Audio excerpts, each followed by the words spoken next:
Bonjour à toutes et à tous et bienvenue sur Africa BV, votre chaîne dédiée à l'actualité africaine où nous mettons en lumière les sujets qui façonnent l'avenir de notre continent.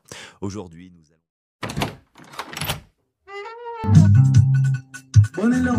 Alors, ces pays-là, il y a plusieurs pays en Afrique où en 2025, 2026, 2027, il va y avoir des élections. Et les Africains ont été habitués à attendre les élections comme étant une période de changement politique. Je voudrais commencer par contester cette signification des élections.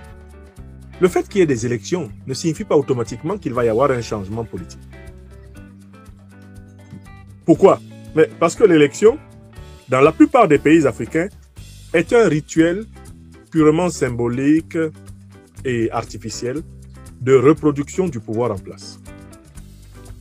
Dans la plupart des pays africains, ceux que j'ai cités, celui qui est le président a un contrôle absolu sur l'armée, la gendarmerie, la police, les renseignements généraux. Il a un contrôle absolu sur la justice. Il a un contrôle absolu sur les organes électoraux. Il a un contrôle absolu sur les listes électorales.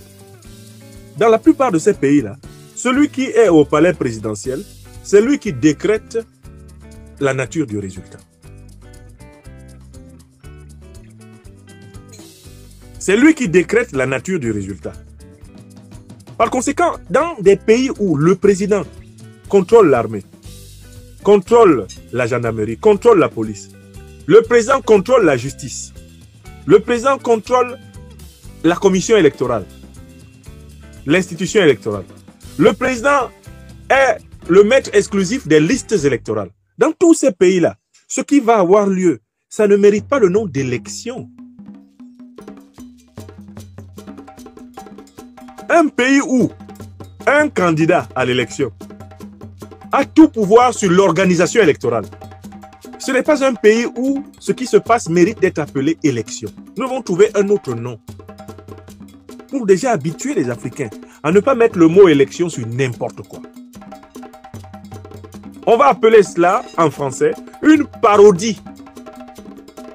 Une parodie électorale. C'est une parodie électorale. Je recommence. Partout où les présidents en exercice ont le contrôle total des forces de défense et de sécurité, le contrôle total de l'appareil judiciaire, le contrôle total des institutions électorales. Dans tout pays où ces trois contrôles sont exercés par le président de la République, il n'y a pas élection. Il y a essentiellement parodie électorale.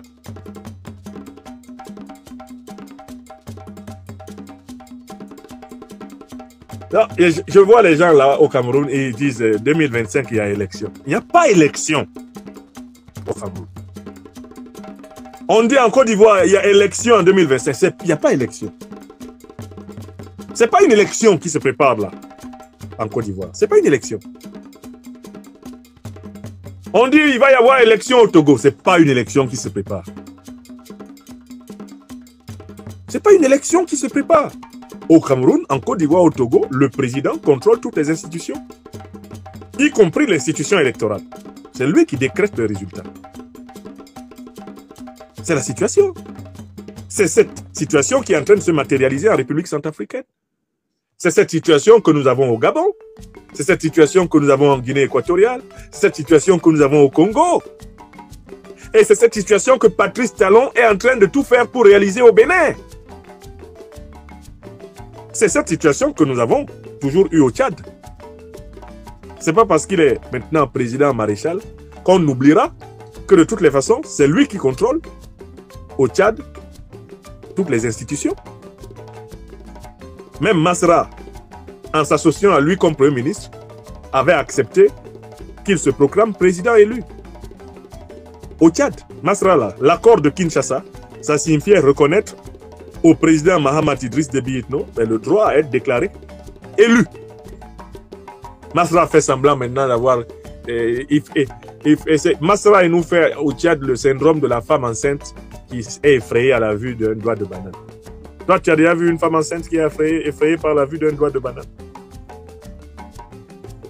La vue d'un doigt de banane ne peut pas effrayer une femme enceinte. Quand tu te lèves, tu vas à Kinshasa, tu signes un accord de gouvernement en reconnaissant la suprématie du président Mahamat Idriss Déby Itno. À qui tu vas expliquer que tu l'as battu aux élections? Tu l'as battu dans quoi? Qui est son premier ministre? Tu vas le battre comment? Qui t'a nommé premier ministre? Il t'a nommé premier ministre pour perdre les élections face à toi? Non, toi aussi. Faut pas exagérer. Quelqu'un ne peut pas être président, il a son premier ministre et puis il laisse son premier ministre le battre. Masra. Celui qui t'a nommé là, mais c'est lui qui te bat aux élections, il t'a nommé pour te battre. Et l'accord de Kinshasa, c'était ça. Les élections tchadiennes se sont jouées à Kinshasa, devant Tshisekedi et le tutorat français. C'est tout. Donc, il faut qu'on s'asseye tous là, nous les Africains, et qu'on prenne l'habitude de nous dire la vérité. On ne peut pas appeler élection une opération de parodie où le tenant du pouvoir exécutif contrôle l'ensemble des forces de défense et de sécurité, contrôle tout l'appareil judiciaire et contrôle tout l'appareil électoral. Cela ne s'appelle pas élection, cela s'appelle parodie électorale. Parodie s'écrit P-A-R-O-D-I-E, c'est-à-dire simulacre d'élection, pseudo-élection, fausse élection, non-élection, anti-élection. Voilà. Ce qui m'amène à la deuxième idée sur ce sujet que je développe maintenant devant. Puisque au Cameroun, ce qui se prépare là en octobre 2025, ce n'est pas une élection. En Côte d'Ivoire, octobre 2025, ce que Ouattara prépare, ce n'est pas une élection. Au Togo, ce que Faure Gnassingbé prépare là, ce n'est pas une élection. Ce n'est pas ça qu'on appelle élection. Ce que Oligui Nguema prépare là au Gabon, ce n'est pas ça qu'on appelle élection. Ce que Sassou Nguesso prépare au Congo, ça, on n'appelle pas ça élection. Ce que les Obiang font en Guinée équatoriale, ce ne sont pas des élections. Alors, la question est la suivante. Ce que Touadéra veut préparer maintenant avec son troisième mandat en Centrafrique, ce n'est pas des élections. Ok. Faut qu'on dise cela pour que les gens arrêtent de chiffonner l'intelligence africaine. Respecter notre intelligence. Nous, citoyens, nous, peuples, nous, intellectuels politiques, nous devons faire respecter notre intelligence. D'accord? Bon. Alors, la question est la suivante. Comment faire pour qu'il y ait élection dans ces pays-là? Et c'est ça la question la plus importante. Comment faire pour que les peuples de ces pays soient en capacité de choisir librement leurs dirigeants dans un processus irréprochable? Voilà la question. Parce que tant qu'on n'est pas capable de s'assurer que celui qui va être le président est celui qui a été vraiment choisi par le peuple, ce n'est pas la peine d'organiser les élections. Pour moi, organiser les élections en n'étant pas sûr que le peuple va véritablement choisir celui qu'il veut, ce n'est pas la peine. C'est du gaspillage d'argent et de temps et c'est du gaspillage inutile de vies humaines. Et puis dans ces pseudo-élections, dans ces parodies électorales, les Africains trouvent la mort. Les Africains meurent. Des centaines de personnes sont tuées, parfois des milliers. Alors qu'on savait dès le départ que ce n'était pas une élection. Ici, j'appelle les oppositions africaines à faire preuve de moins de cynisme politique. Toi-même, tu vois que ce qui se prépare au Cameroun, là, ce n'est pas une élection. Tu le sais. Ce qui se prépare en Côte d'Ivoire, là, ce n'est pas une élection. Tu le sais. Toi-même, tu vois que ce qu'ils font là, au Gabon actuellement, au Congo, ce n'est pas une élection qui vient derrière. Tu le sais. Alors, si tu ne prends pas des dispositions pour que ton peuple soit capable de reprendre la main sur le tyran, mais comment tu vas faire pour qu'il y ait élection? Alors, pour qu'il y ait élection, il faut absolument qu'il y ait des luttes citoyennes afin d'obliger les autocrates à ne plus avoir le contrôle absolu de l'appareil électoral et de l'appareil judiciaire. En fait, pour qu'il y ait élection, il faut d'abord instaurer l'état de droit. C'est-à-dire le principe utile de la séparation des pouvoirs qui permet une authenticité des consultations électorales. là où les pouvoirs de l'État ne sont pas séparés, là où ils ne sont pas équilibrés, là où il n'y a pas de possibilité de contre-pouvoir, il ne peut pas y avoir un résultat qui soit le reflet objectif du choix du peuple. Donc, le problème que nous avons chez nous en Afrique, c'est que nous voulons instaurer la démocratie avant l'état de droit, alors qu'il nous faut instaurer l'état de droit avant les soi-disant démocraties. Moi, je ne suis même plus dans le paradigme de la démocratie. Nous avons besoin d'instaurer l'état de droit africain et aller vers la mahatocratie. Mais enfin, ce qui est prioritaire dans tous nos pays africains aujourd'hui, c'est l'état de droit. C'est-à-dire un système politique dans lequel un individu ne peut pas disposer de la vie de tous les autres. Un état de droit est un système politique où le pouvoir limite le pouvoir. La puissance est limitée par la puissance. Et cet équilibre des pouvoirs, cette séparation interne des pouvoirs, cette surveillance mutuelle des pouvoirs permet de garantir la souveraineté du peuple. C'est ça l'état de droit. C'est un état dans lequel on ne peut pas te faire n'importe quoi. Le président de la République ne peut pas se lever un matin et dire « Toi, tu n'as pas le droit d'être candidat ». Le président de la République ne peut pas te rayer des listes électorales de ton pays. Dans un état de droit, ce n'est pas possible. Dans un état de droit, le président de la République ne peut pas venir proclamer les élections. Il ne peut pas nommer tous les membres de son parti politique à la tête de la commission électorale. Ce n'est pas possible dans un état de droit.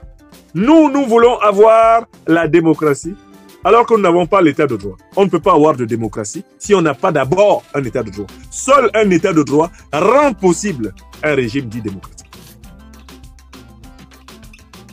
Il nous faut un état de droit. Mais l'état de droit, comment peut-on l'instaurer? On ne peut l'instaurer que par la lutte organisée des citoyens contre le tyran. Il n'y a pas d'état de droit sans une lutte organisée des citoyens contre les tyrans. Soit les tyrans acceptent de faire des réformes qui permettent de reconnaître les droits inaliénables des peuples, soit les tyrans sont démis.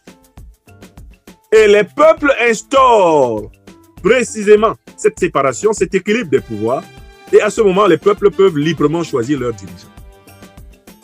D'où l'importance des transitions politiques, qui résultent de la victoire des luttes populaires révolutionnaires. Elles ont pour but de fonder l'état de droit. Que font aujourd'hui le Mali, le Burkina Faso et le Niger? Ils sont en train de refonder l'état de droit malien, l'état de droit burkinabé, l'état de droit nigérien.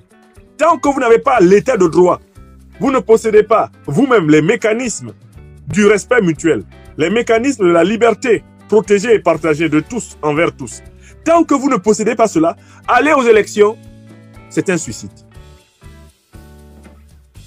Parce que les élections vont aggraver la situation politique. En donnant l'illusion à celui qui les a soi-disant gagnés, les élections parodiques, les pseudo-élections, vont alors aggraver la situation parce que celui qui prétendra les avoir gagnés va ainsi croire avoir obtenu un droit de vie ou de mort sur toute la société. Parce qu'on n'a pas créé préalablement l'état de droit et qu'on est allé à des pseudo-élections, eh bien on produit un monstre. Ce monstre-là, c'est la dictature africaine.